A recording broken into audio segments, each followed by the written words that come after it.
Assalamu alaikum dostlar. Biz бүгін Artcam 2012 жылғы версиясымен мынадай есіктерді қалай жасауға болатындығын көрсететін боламыз. Бірінші Artcam 2012 жылғы версиясын ашамыз. Сызбамызды импорттап, не болмаса осы жерде сызып аламыз. Ең әуелі шетінен ішіне қарай кіреміз.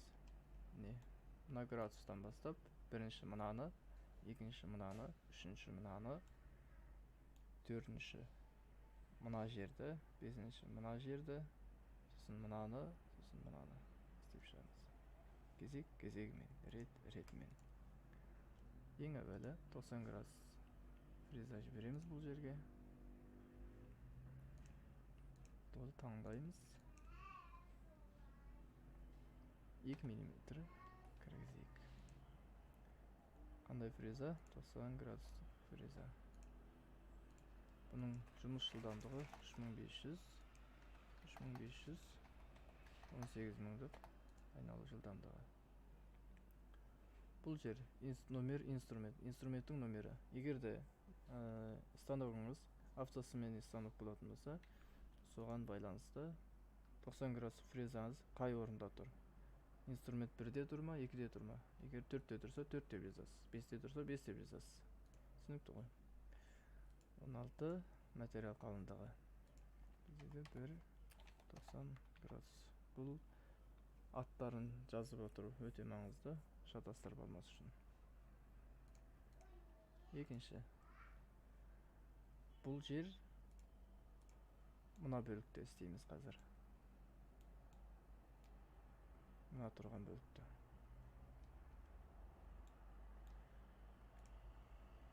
Ол үшін бізде мынау жұмыс жасайды. Бұл дегеніміз, бұл не үшін керек?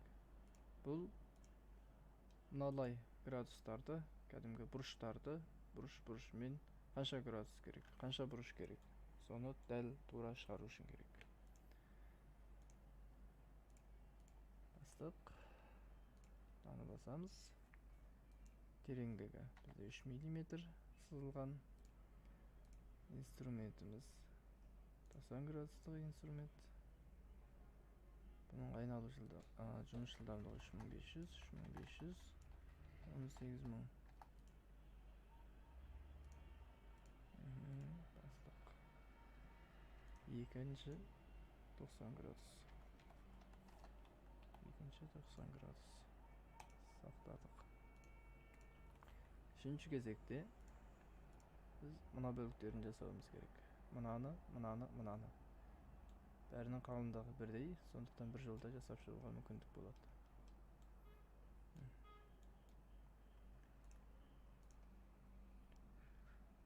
Shift-ті басып таңдаймыз. Барлығын бір жолда.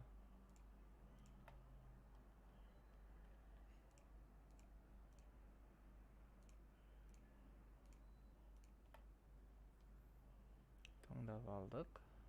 Енді мынаған кіреміз. Бұл жерде бұл ортасынан жүру керек. Тереңдігі 1 мм берейік. Инструмент бізде 90 градустық.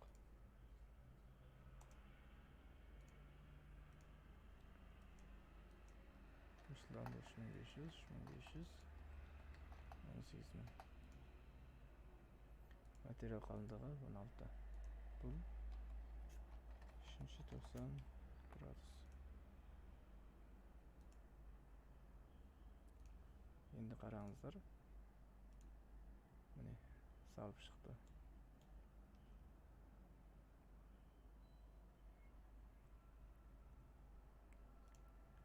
Ендігі кезек бұл жерде. Маған біз 3 мм-лік фреза жібереміз.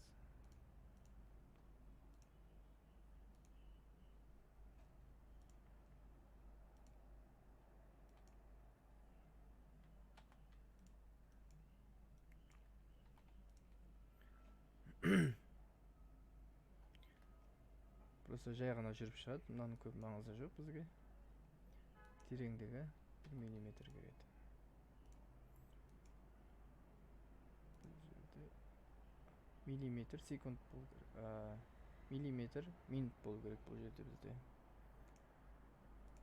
Басамыз. Миллиметр минутқа ауыстырамыз.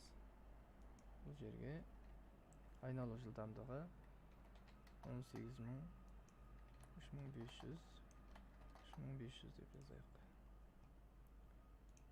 Ауысты.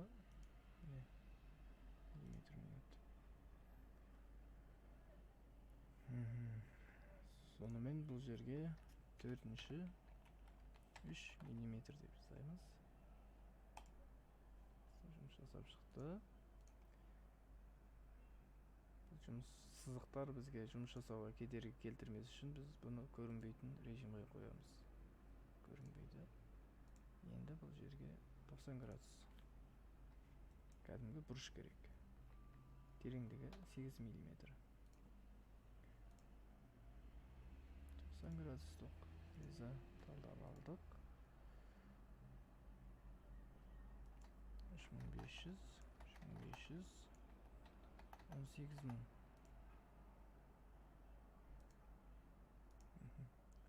Бұл дегеніміз мына жердегі мынадай бұрышты жасауға арналған.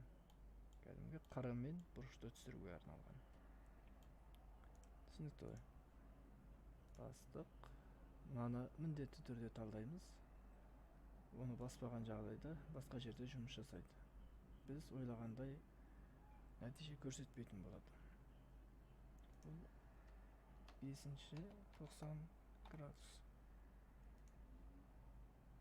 Бастық. Міне, енді көрейік. Бұл жерде жұмыс жасады міне. Бағана 3 миллиметр жүрген жер, 90 миллиметр, 90 градустық фреза жүрген жер. Енді ішін жонып тастаймыз. Үшін кедергі келтірмес үшін сызық. Екі сызықты таңдап аламыз. Екі сызықты таңдап алып, мынау тұр. Выборка деген осы жерден жонып тастаймыз. Тереңдігі біз қанша түсірдік? 90 градусты, бұны да сондай түсіреміз. 90 градус. 8 миллиметр тереңдігі. Инструмент бізде 10 миллиметр фрезамен жонайық. Бұл да миллиметр секундпен тұр. Міндетті түрде ауыстыруымыз керек. 10 миллиметр секундты миллиметр минутқа ауыстырамыз.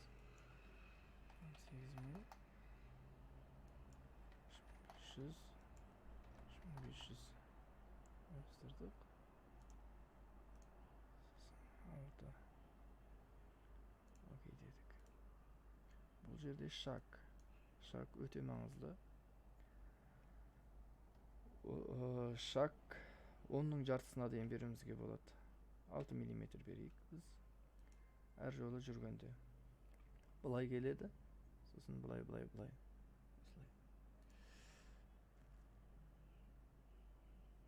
Смещение таңдайық. Растр мен смещение екеуінде разницасы өте жоғары болады. Мынау жұмыс станогымыздың жұмыс жасауына өте қиындықтар тудырады. Сондықтан біз смещение жасаймыз. Ақырын жаймен айланып шығады.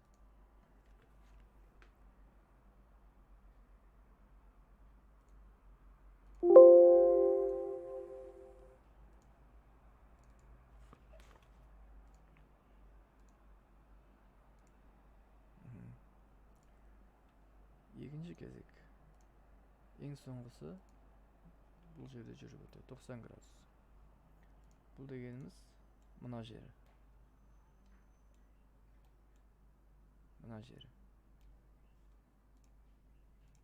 Бұл жердегі мына сызық, бұл сызық мына жерді көрсетеді.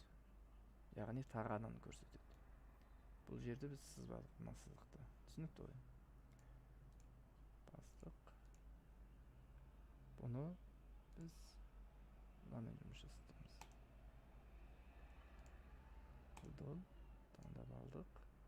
Тереңдігі 8. Жұмыс жасайтын инструментіміз 90 градус. Айналу жылдамдығы 18000, жұмыс жасаушылардың өлшемдері 1000, 3,5 мың. Мынау 18 мың. Айналу жылдамдығы. Бұл жұмыс жасау жылдамдығы. Бұл 6, 90 градус. Бастық. Енді көреміз нәтижесін. Ең соңғы рет біз кесіп аламыз. Кесуді әрқашан ең соңына қалдыру керек. Өйткені біздің вакуум болмаса болтымыз ұстамай қалуы мүмкін. Ұшып кетпес үшін енді кесіп аламыз. Наружный бастық. Біз 16-да 2 берелік. Қандай фрезамен кесіп аламыз? 6-лық фрезамен кесіп алсақ біз